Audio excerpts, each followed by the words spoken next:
ಪಂಚಮಿ ಹಬ್ಬ ಬಂತು ಅಂದರೆ ಸಾಕು ನಾನಾ ರೀತಿಯ ಉಂಡೆಗಳನ್ನು ಎಲ್ಲರ ಮನೆಯಲ್ಲೂ ಮಾಡೇ ಮಾಡ್ತೀವಿ. ಆದರೆ ನಾನಿವತ್ತು ಮಾಡ್ತಾ ಇರೋ ಈ ಉಂಡೆ ರೆಸಿಪಿ ಬಂದು ನಮ್ಮ ಹಿಂದಿನ ಕಾಲದಲ್ಲಿ ನಮ್ಮ ಅಜ್ಜಿಯಂದ್ರು ಮಾಡ್ತಿರುವ ಉಂಡೆ ಇದು. ಇದನ್ನು ನಾವು ಸಜ್ಜೆ ಹಿಟ್ಟನ್ನು ಬಳಸ್ಕೊಂಡು ಮಾಡೋದು. ಆರೋಗ್ಯಕ್ಕೂ ತುಂಬಾ ಒಳ್ಳೆಯದು ಹಾಗೂ ರುಚಿಯಾಗಿರುತ್ತೆ. ಮಾಡೋ ವಿಧಾನ ಕೂಡ ಅಷ್ಟೇ ತುಂಬಾ ಡಿಫ್ರೆಂಟ್ ಆಗಿರುತ್ತೆ. ಈಗ ಈ ಉಂಡೆನ ಮಾಡ್ಕೊಳ್ಳೋದಕ್ಕೆ ಒಂದು 2 ಕಪ್ ಆಗೋಷ್ಟು ಬೆಲ್ಲನ ಹಾಕಿ 1.5 ಕಪ್ ಆಗೋಷ್ಟು ನೀರನ್ನು ಹಾಕಿ ಗ್ಯಾಸನ್ನು ಆನ್ ಮಾಡಿಕೊಂಡು ಒಂದು ಕುದಿ ಬರುವವರೆಗೂ ಕುದಿಸ್ಕೋಬೇಕು. ಈ ಉಂಡೆನ ಮಾಡ್ಕೊಳ್ಳೋದಕ್ಕೆ ಪಾಕ ಆ ಥರ ಏನು ಮಾಡ್ಕೊಳ್ಳೋ ಅವಶ್ಯಕತೆ ಇಲ್ಲ. ಯಾರು ಬೇಕಾದರೂ ಕೂಡ ನೋಡಿದ ತಕ್ಷಣವೇ ಮಾಡ್ಕೋಬೋದು. ಇಲ್ಲಿ ನೋಡಿ ಒಂದು ಕುದಿ ಬರ್ತಾ ಇದೆ. ಈ ಟೈಮಲ್ಲಿ ನಾವು ಗ್ಯಾಸನ್ನು ಆಫ್ ಮಾಡಿಕೊಂಡು ಇಲ್ಲಿ ಸಜ್ಜೆ ಹಿಟ್ಟನ್ನು ಒಂದು ಪಾತ್ರೆಗೆ ಹಾಕಿ ರೆಡಿ ಮಾಡ್ಕೊಂಡಿದ್ದೀವಿ. ಈ ರೀತಿ ನಾವು ಮಾಮೂಲಿ ರೊಟ್ಟಿ ಎಲ್ಲ ಮಾಡ್ತೀವಲ್ಲ ಆ ರೀತಿ ರೆಡಿ ಮಾಡಿಕೊಂಡು ಇವಾಗ ಬೆಲ್ಲ ಮತ್ತು ನೀರನ್ನು ಒಂದು ಕುದಿ ಬರೋವರೆಗೂ ಕುದಿಸ್ಕೊಂಡಿದ್ವಲ್ಲ ಅದನ್ನು ಈಗ ಶೋಧಿಸ್ಕೊತಾ ಇದ್ದೀನಿ.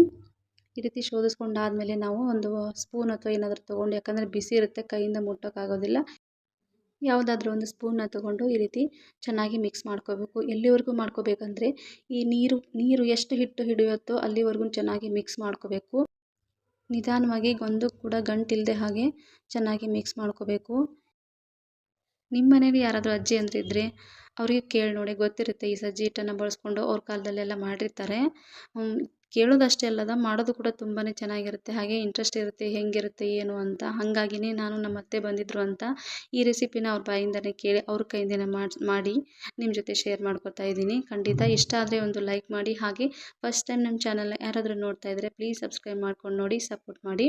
ಇವಾಗ ನಾನು ಬೆಲ್ಲದ ನೀರನ್ನು ಈ ರೀತಿ ಚೆನ್ನಾಗಿ ಮಿಕ್ಸ್ ಮಾಡಿಕೊಂಡು ಈ ರೀತಿ 1 ಗಂಟೆಗಳಿಲ್ದಾಗೆ ಚೆನ್ನಾಗಿ ಮಿಕ್ಸ್ ಮಾಡ್ಕೋಬೇಕು. ಇಲ್ಲಾಂದರೆ ಮತ್ತೆ ಕೈಯಿಂದ ಕೂಡ ನಾದ್ಕೋಬೋದು. ಆದರೆ ಇದು ಹಿಟ್ಟಿನ ಜೊತೆ ಚೆನ್ನಾಗಿ ಮಿಕ್ಸ್ ಮಾಡ್ಕೋಬೇಕು. ಇದಕ್ಕೆ ಎಕ್ಸ್ಟ್ರಾ ನೀರು ಏನು ಹಾಕೋ ಅವಶ್ಯಕತೆ ಇರಲ್ಲ. ಈ ಹಿಟ್ಟಿಗೆ ಎಷ್ಟು ಹಿಡಿಯುತ್ತೋ ಅಷ್ಟು ಒಣ ಹಿಟ್ಟನ್ನು ಹಾಕಿ ಈ ರೀತಿ ತಿರುಗಿಸ್ತಾ ಚೆನ್ನಾಗಿ ಮಿಕ್ಸ್ ಮಾಡ್ಕೋಬೇಕು. ಈ ರೀತಿ ಮಿಕ್ಸ್ ಮಾಡ್ಕೊಂಡಾದಮೇಲೆ ಈ ರೀತಿ ನಾನು ಗ್ಯಾಸ್ ಕಟ್ಟೆ ಮೇಲೆ ನಾನು ನಾದ್ಕೋತಾ ಇದ್ದಾರೆ. ಯಾಕಂದರೆ ಸ್ವಲ್ಪ ಜಾಸ್ತಿ ಪ್ರಮಾಣನೇ ಆಗೋಯಿತು ಮಾಡ್ತಾ ಹಾಗಾಗಿ ಹಿಟ್ಟು, ಯಾಕಂದರೆ ನಾವು ಹಸಿ ಹಿಟ್ಟನ್ನು ಬೆಲ್ಲದ ನೀರು ಜೊತೆ ಕಲಸಿರ್ತೀವಿ ನೋಡಿ, ಅದಾದಮೇಲೆ ಇದನ್ನು ಉಂಡೆ ಕನ್ಸಿಸ್ಟೆನ್ಸಿಗೆ ಮಾಡ್ಕೋಬೇಕಲ್ಲ, ಹಾಗಾಗಿ ಸ್ವಲ್ಪ ಹಿಟ್ಟು ಒಣ ಹಿಟ್ಟು ಹಾಕ್ತಾ ಸ್ವಲ್ಪ ಜಾಸ್ತಿನೇ ಕ್ವಾಂಟಿಟಿ ಆಗಿಬಿಡುತ್ತೆ. ನೋಡಿ ಈ ರೀತಿ ಚೆನ್ನಾಗಿ ಇಲ್ಲಿ ನಾದ್ಕೋತಾ ಇದ್ದಾರೆ ನಮ್ಮ ಅತ್ತೆ. ಇದಕ್ಕೆ ಒಂದು ಸ್ವಲ್ಪ ಒಣ ಹಿಟ್ಟನ್ನು ಹಾಕಿ ಈ ರೀತಿ ಚೆನ್ನಾಗಿ ನಾದ್ಕೋಬೇಕು. ಈ ಚಪಾತಿ ಹಿಟ್ಟು ಅಥವಾ ಈ ರೊಟ್ಟಿಗೆಲ್ಲ ನಾವು ಮಾಡ್ತೀವಿ ನೋಡಿ, ಅದೇ ರೀತಿ ಚೆನ್ನಾಗಿ ಈ ರೀತಿ ಕೈಯಿಂದ ಇಸ್ಕಿ ಚೆನ್ನಾಗಿ ನಾದ್ಕೋಬೇಕು.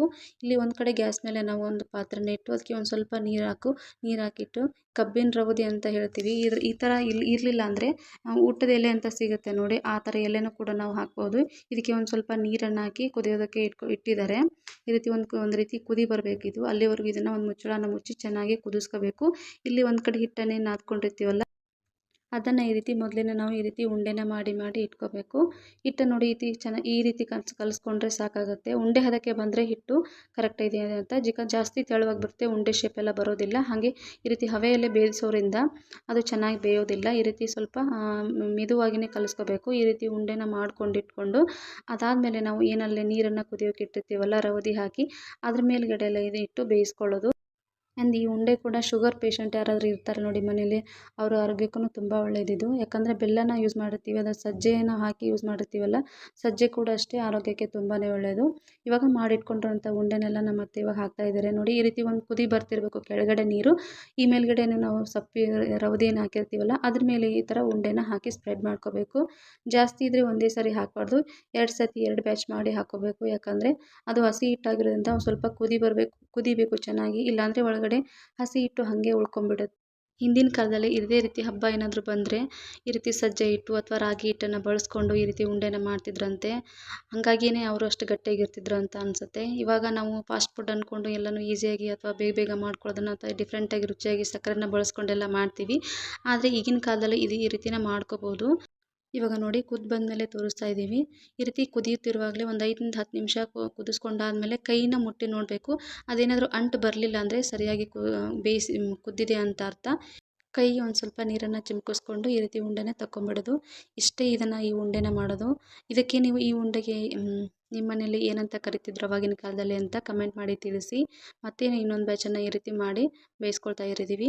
ಹಾಗೆ ಇದು ಡಿಫ್ರೆಂಟ್ ಆಗಿರುತ್ತೆ, ಸಜ್ಜೆಯಿಂದ ಮಾಡಿರೋಂಥ ಉಂಡೆ ರೆಸಿಪಿ ಇದು. ಈ ಸರಿ ಪಂಚಮಿ ಹಬ್ಬಕ್ಕೆ ಒಂದು ಸರಿ ಟ್ರೈ ಮಾಡಿ ನೋಡಿ. ಆ ಥರ ರವದಿ ಏನಾದರೂ ಇಲ್ಲ ಅಂದರೆ ಪಾತ್ರೆಯಲ್ಲೇ ಕೂಡ ಬಳಸ್ಕೋಬೋದು. ಈ ಊಟಕ್ಕೆಲ್ಲ ಎಲೆ ಬಳಸ್ತೀವಲ್ಲ ಅದನ್ನು ಹಾಕಿ ಕೂಡ ಮಾಡ್ಕೋಬೋದು. ಡೈರೆಕ್ಟಾಗಿ ನಾವು ಸ್ಟೀಮ್ ಮಾಡ್ತೀವಲ್ಲ ಆ ರೀತಿ ಕೂಡ ಮಾಡ್ಕೋಬೋದು.